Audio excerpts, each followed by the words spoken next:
During this book, it's like, hey, buddy, this is about to get real. You know what I mean? Because we're about to hear who Jesus accepts and who he rejects. Okay, straight from him. You ready for this? You ready for this? I'm gonna put a stuffed animal. But yeah. Anyway, here we go. Jesus went from there to the house of his mother, for Mary had a small inheritance. She was a careful woman, for once, when her children were young, having lost a small silver coin, she swept the floor carefully, sifting until she found it. Leaving there, he withdrew to the sea, for Jesus liked to swim, hey, me too, and be among the boats. Now, while he was there, a great number came from Galilee, from all of Judah, and from Jerusalem, some even from beyond Jordan, and from the coast of the western sea, where he was known.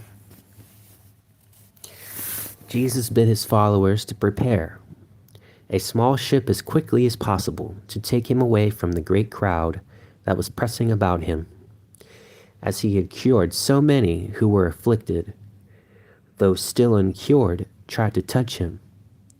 And there was a constant shoving and scruffing to get nearer. This is funny. Escaping the boat, he went with it a short distance to where a path led up a hillside, climbing this to a small mountain. He sat down with his disciples. The time for celebrating the great festival was approaching, and Jesus had sent many emissaries and heralds.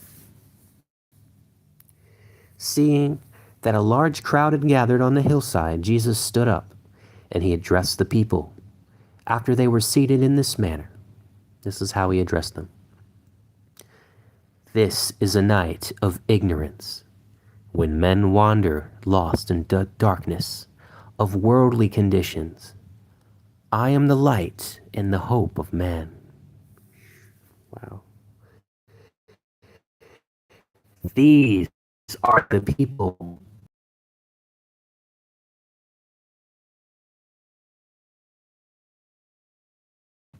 quote, I accept the oppressed and the dispirited, for they shall inherit honor in the reign of the Spirit. I accept those who grieve, for they should not be without a comforter. Is it not written, let the words of Yahweh be an unquenchable light within you, and they will shorten your days of sorrow. I accept the disinherited, for they shall inherit the earth. Is it not written, the disinherited shall be joyful amid bounty and peace? Amen. I accept those who hunger after enlightenment, for they shall be satisfied. Is it not written, the pleasures of the food table sit heavy on the stomach, but wisdom fills the heart with satisfaction and content. I accept the compassionate, for they shall be compensated. Is it not written, he who has compassion builds a fountain of consolation for his time of need? I accept the pure-hearted, for their nature draws them closer to Elohim. Is it not written, he whose hands and heart are clean receives the fullest measure of the power of the Spirit? I accept the peacemakers, for they are truly the heirs of Elohim. Is it not written, listen, my children, and I will teach you the ways that are good, causing you to ask for peace and to maintain it? I accept those who suffer in the cause of mankind, for on them shall fall the mantle of honor in the reign of the Ruah, that is the Spirit. Is it not written, when they scorned and they abused me, I was strengthened by the Spirit of Yahweh, and now nothing can dismay me. I accept those whose motives, when seeking to do good, are misunderstood, for their place in honor is established. Is it not written, because they have reviled and slandered you, eternal honor will be granted. You who I accept are the salt of the earth. But if the savor of the salt disappears, it is useless. Salt without any flavor would be good for so those without goodness in their hearts, they serve no purpose. As salt adds flavor to food, so do good men make life more acceptable. I am your light, but you are the light of the world. Therefore build a strong city set on a hill, for a light shining from a hilltop cannot be hidden. I give you, and I have given you, the light, so it may be put to use. For men do not put a lighted candle under a grain basket, but in a candlestick, where it can light up the whole room. Let your lights shine before men, so they can see the path clearly. Join your lights together, so they combine to form an unquenchable flame. When a candle is easily snuffed out, but you know it takes many men to put out a forest fire. Be stout-hearted and resolute. The struggle will be grim. The foe is wily, tricky, and well entrenched behind thick walls. Those who have lived with poverty and misery, maintaining a cheerful heart in tribulation, they will arise to splendor. Those who are broken serving the cause of Yahweh will receive a mantle of splendor. Those whose proper desires remain unfulfilled on the earth will find fulfillment in heaven. And those who have cheerfully borne affliction or deformity will radiate with strength. And those who die for the cause of justice and peace will inherit life in splendor. I reject those, this is who he rejects. I reject those who oppose the rule of Elohim. I herald a reborn world, even as I was heralded. But while such as these encumber the earth, it will not be reborn. I assure you of this. Unless the world be reborn, it cannot know the rule of Elohim. The upheaval of the labor pains will be great. For though many will say, quicken the day, speak the day with their lips, in their hearts they'll be saying, the cost is too great, spare the coming. By their fruits shall they be known, and by their deeds shall they be judged. This is Christ speaking. I reject the rich who live with their riches, those who live beyond the bounds of moderation, for they shall be humbled in outer darkness. Is it not written, those in houses of comfort, where they sit at ease listening to instruments of music, sleeping on soft beds of ivory, they shall not survive.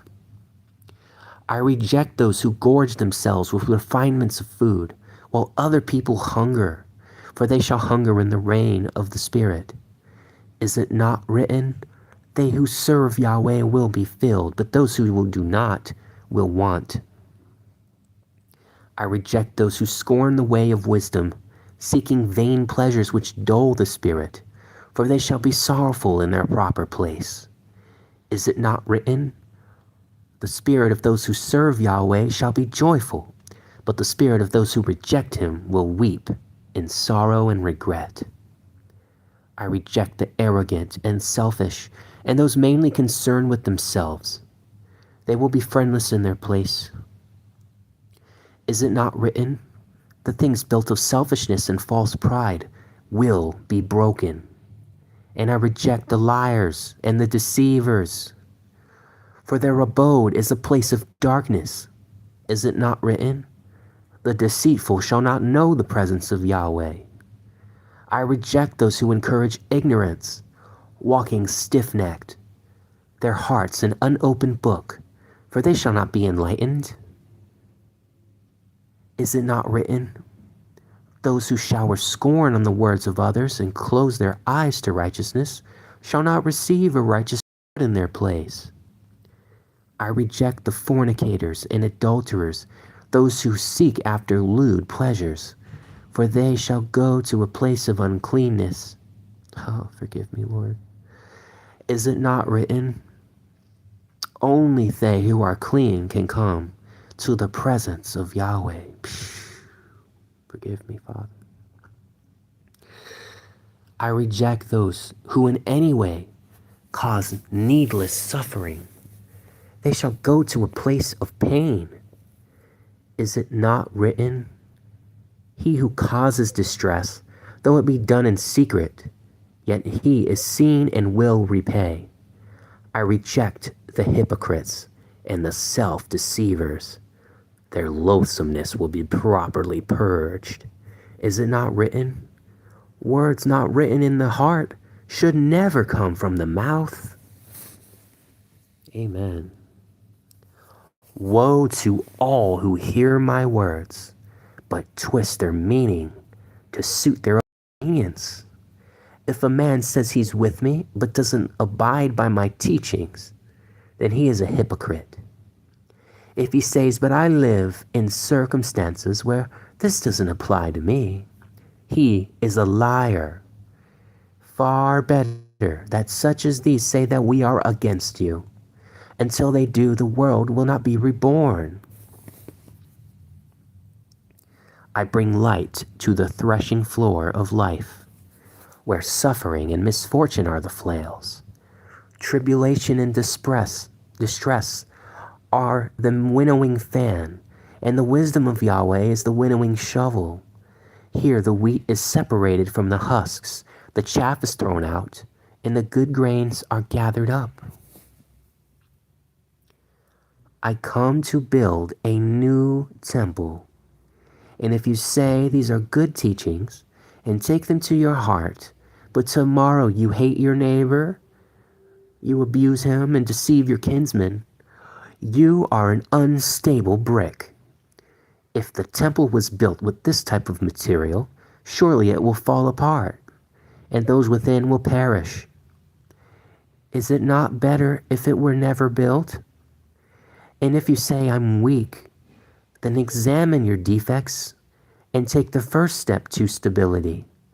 But examination is a waste of time unless leading to rectification. That means change. And claim your inheritance. Those who dispute the claim are the ones I reject, and you must set your faces against them, even as I do. Come and inherit the incorruptible splendor which is in heaven, even as the flesh is on earth. The way is narrow and difficult, for no one has not been tempted and tried can attain his reward, okay? You're going to be tempted. You're going to be tried. And if you haven't been, you can't get your reward. That's what he's saying. He that is near me is close to a blazing fire and may get burned.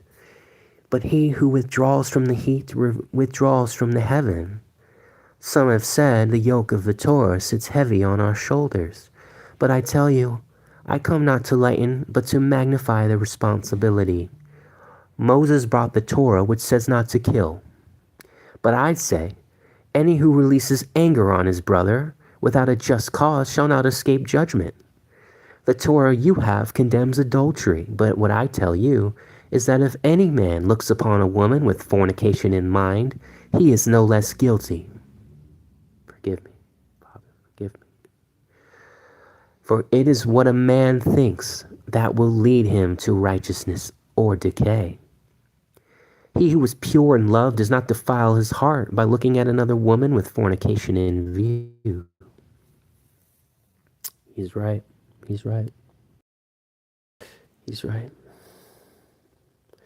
The Torah you have says, no man shall put his wife away unless he gives her a bill of divorcement. But I tell you, whoever seeks to put away his wife, unless it's for adultery, or she's found unchaste, places her on the path of adultery and is therefore not guiltless. What Yahweh has blended in spirit, let no man seek to sever it. But those joined in body and not in spirit are not even sanctified. They're not. The Torah you have says, you shall not swear falsely or break an oath. Though if you vow something to the service of Yahweh, the pledge must be kept. But here's what I'm going to tell you. Never swear any oath. Confine yourself to a straightforward yes or no. It is needless to say more. For the word of a reverent man is more binding than the most solemn oath sworn by another. And if you are not a reverent man, then doubtless your word and your oath is worthless anyway. If your eye gives cause for complaint, leading you toward lewdness, obscenity,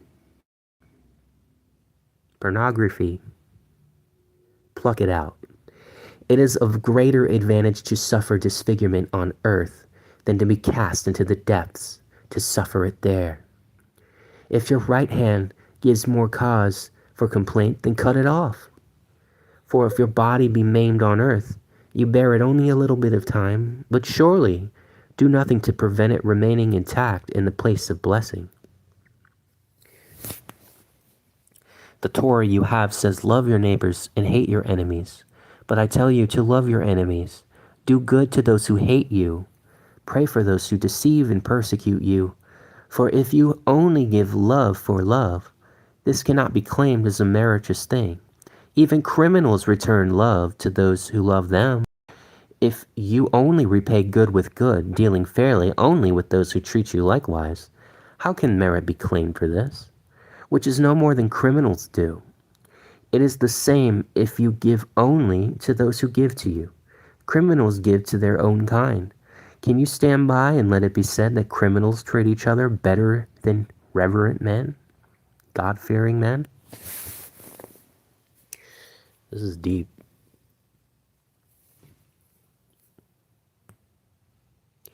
Love your enemies, but not their faults. Love those who hate you, but concede nothing to their wickedness. Give without expectation of return. Then only can you lay claim to goodness and be called a servant of Yahweh. I have not come to abolish the Torah or to change the teachings of the prophets, but to complete them,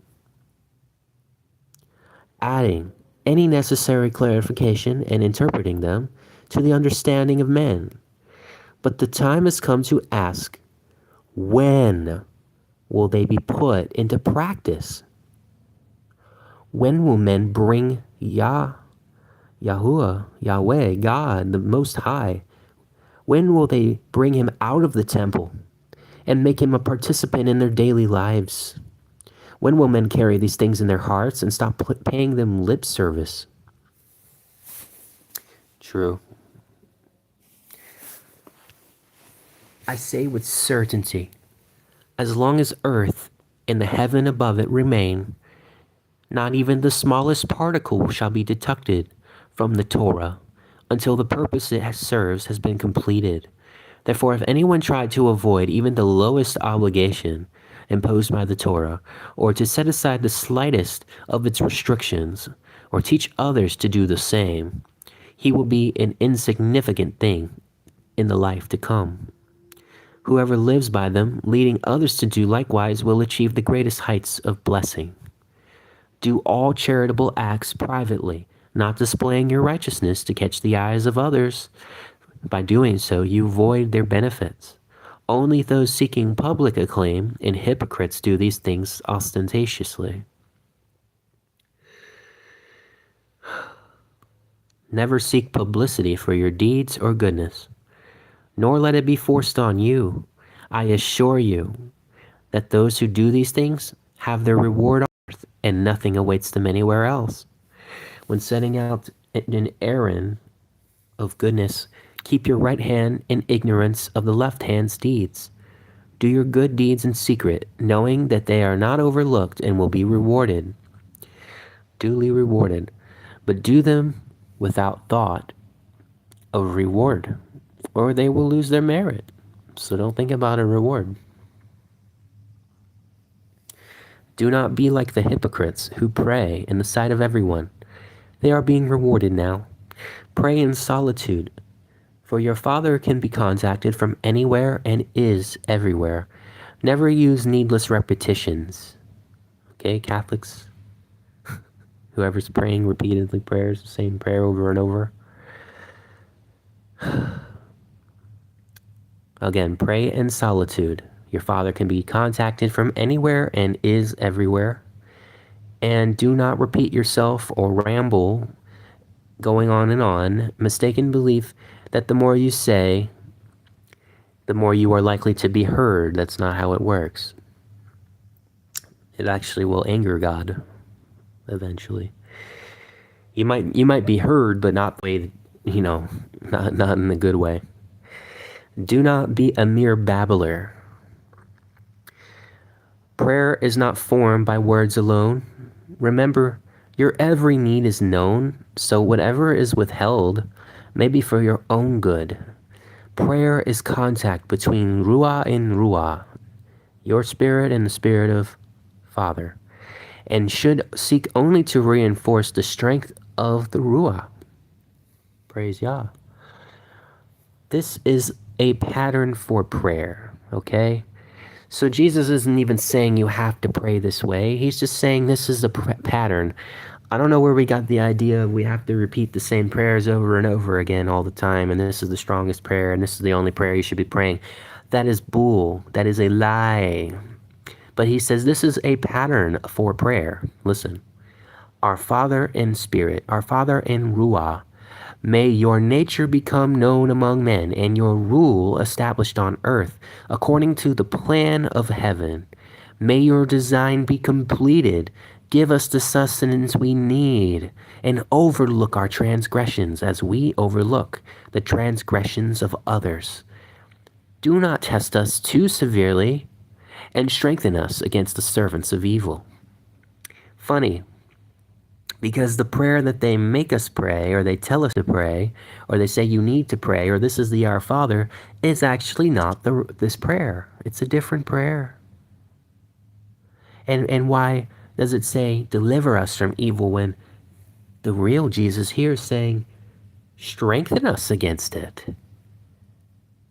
Strengthen us against evil. Strengthen us against the servants of evil. Why is that? Why is that? Is it because the servants of evil don't want to be discovered? Is it because the servants of evil have changed history and changed everything? Is it because the servants of evil don't want? Then the burden of your own will be alleviated. Amen. Also, when you fast or undertake an obligation, do not be like the hypocrites who lengthen their faces, going about it self-righteously, to the attention of others. Right? Don't do it for publicity. I'm not doing this for publicity. This is so I have a record of these scriptures, because I don't know what's going to happen, okay? I just want to have this record. Hoard no earthly treasures, which can be destroyed by moths and decay, or may be stolen by thieves. It is far much better to establish a storehouse in heaven, for there you can accumulate treasures beyond the reach of these things. A man's heart is never far from the place where he establishes his credit. Providing you view everything optimistically, maintain a cheerful and confident outlook. Yes. You will radiate assurance And if you do not, you will shed despondency and gloom wherever you go. No man has ever succeeded in serving two masters. His loyalties must lie with one or the other. Neither can maintain, you know, neither can a man, he's saying, neither can a man have or maintain two prime objectives. He must aim for an earthly goal or a spiritual one. Either or, not both. I advise you not to worry unduly about the future needs of the body, how it will be nourished and clothed. There is more to life than eating and comfort. While overdone, pleasure can soon pale. It soon pales. It does. Not that it can, it does. Keep this one fact constantly in mind. The being is more important than the body. Your soul is more important than your body. Think about the birds of the air. They neither sow nor reap or gather in harvest, yet provision has been made for their needs. Do you think any less consideration has been given to your welfare? Trust in the powers above. And when things go wrong, try to understand why. Try to understand the reason why they went wrong.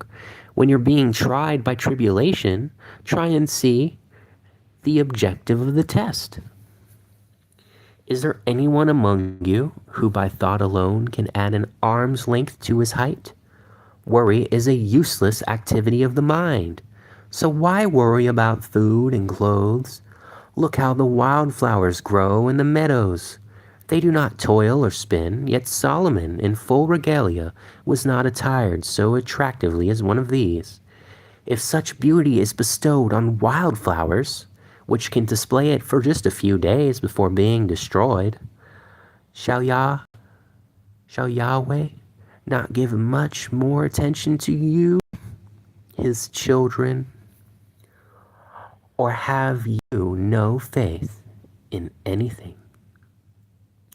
Therefore, worry less about material things and concentrate more on the spiritual, making the cause of aim your main concern. Do this, and all other things will come within your reach. Do not worry about tomorrow. It will look after itself. Each day will bring you sufficient problems without the need to worry about those of a different day. There's no reason why hypocrisy, the disease of this day, should come so naturally to men. But which of you has not been contaminated by it? How many of you are self-deceivers, making excuses for these things? How is it you can so easily find the smallest problems in others while being so blind, completely blind to your own much greater flaws? How can you say to another person, "Let me help you see more clearly," when you are practically blind yourself? You hypocrites and self-deceivers, first examine your own faults and failings before criticizing those of others. Never be afraid to voice your needs, and if you have a friend, turn to him whenever you require help.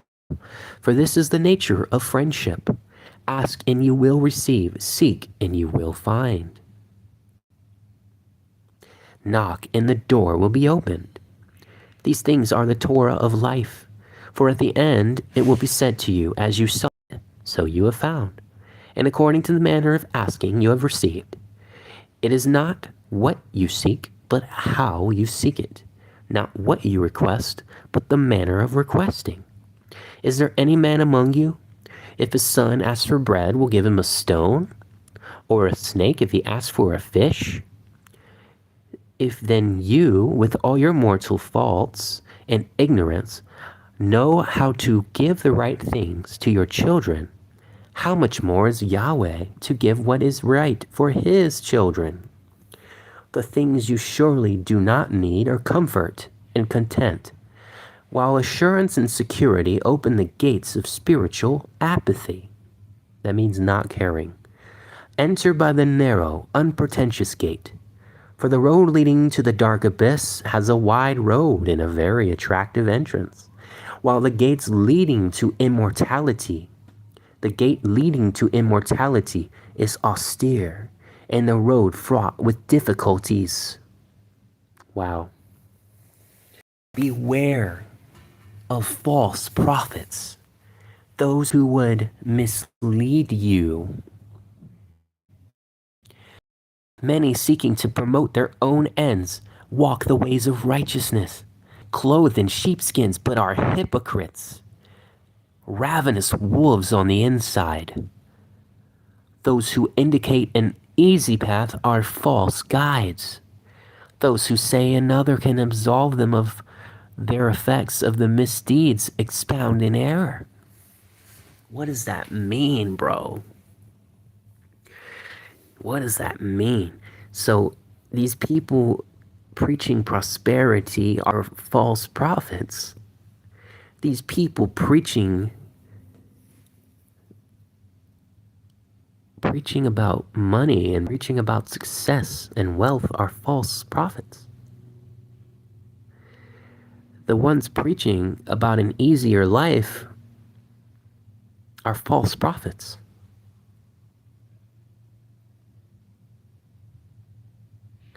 And also those who say to someone else can take away the effects of your misdeeds are also false prophets.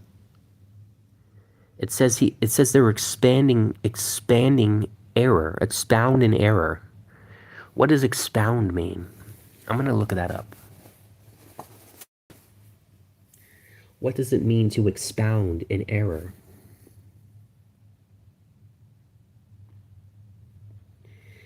Wow.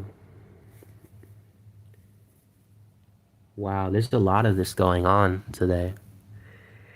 To provide a detailed, systematic, or comprehensive explanation for a mistake, a fallacy, or a flaw.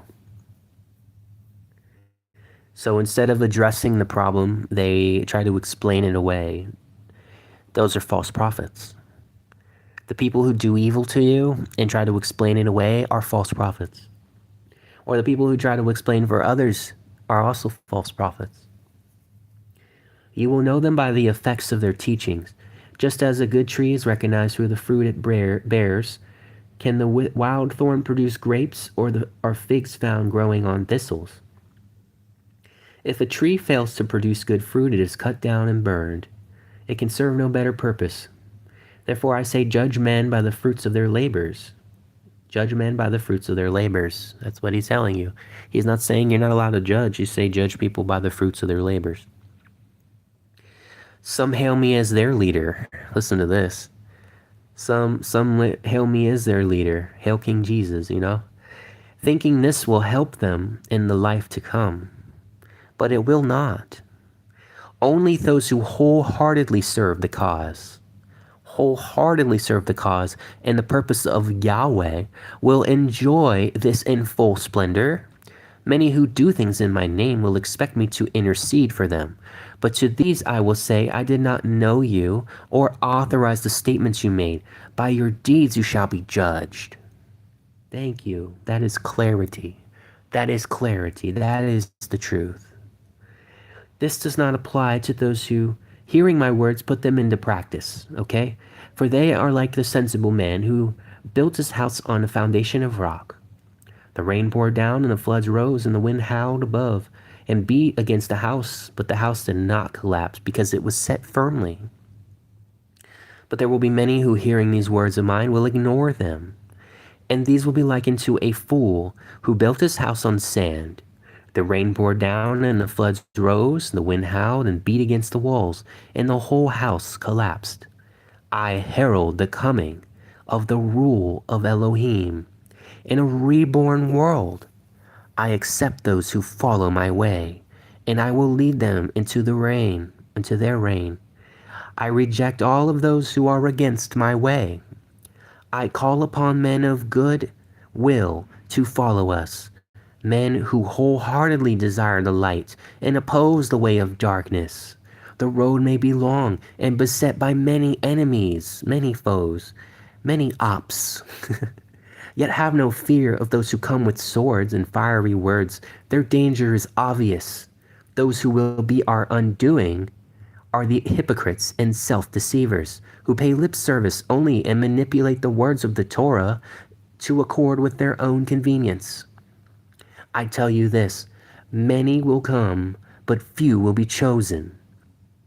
Moses only saw the promised land from Pisgah.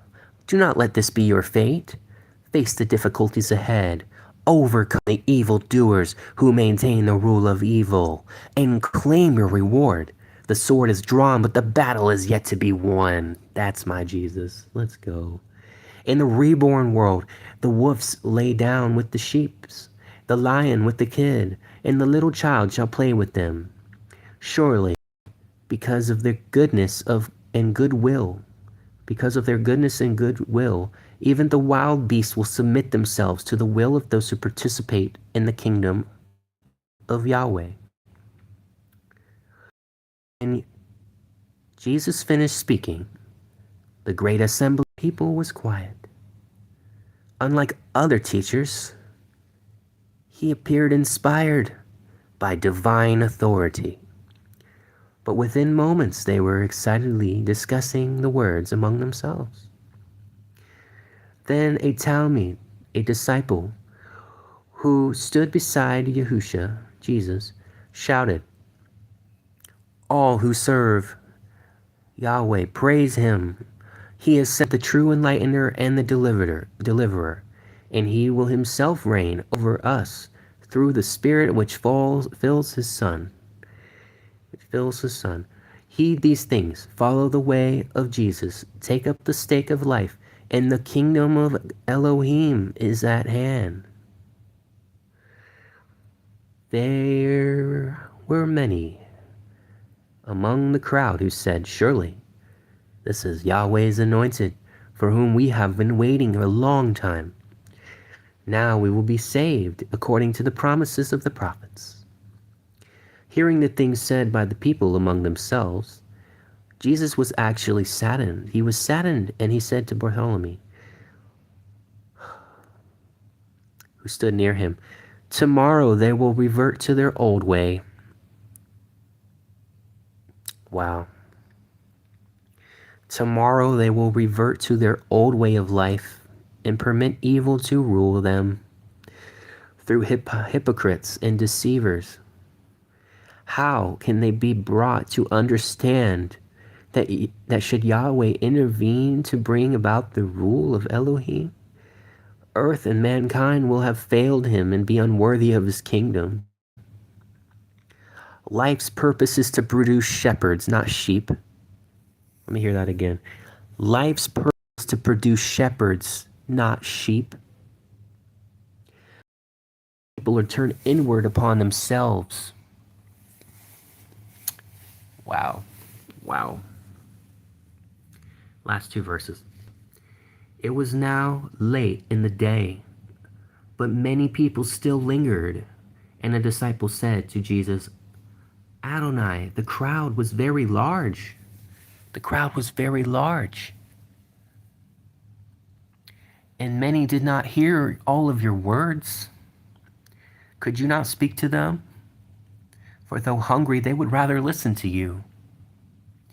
And Jesus said, "Well, my throat aches, but I have bread more satisfying than that which fills the stomach, and meat more satisfying than worldly meat. And my supply is endless." He had the endless supply, inexhaustible. "I have multiplied this through you, so now you go among the people and provide what they need." So he wanted them to provide the same. But let's do our best to be like Christ. That's all I have to say.